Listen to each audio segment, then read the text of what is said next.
Иако сме во шпицот на летната сезона, само 12 плажи долж Охридското езеро имаат воспоставени услови и критериуми за безбедно капење, спорт и рекреација.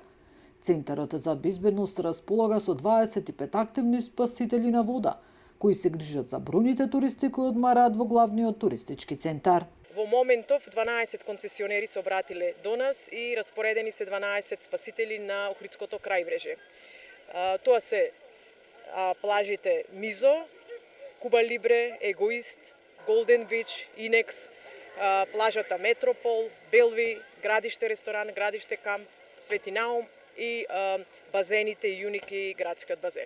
Бројката е речиси иста како изминатите години. Од Црвениот крст се надеваат навремено да се обезбедат со спасители и обележат согласно правилникот и останатите капалишта. Да, се уште имаме плажи кои што немаат спасители. Ние апелираме секоја плажа да го обезбеди своето капалиште по правилникот за вид и обележување на капалиште и да се обрати до нас како организација која што може да им обезбеди спасители. Покрај на плажата, тимови на Црвениот крст се активни и ангажирани на бројните културни и забавни настани кои се случуваат овој период во Охрид. Нина Аритоновска, Сител телевизија.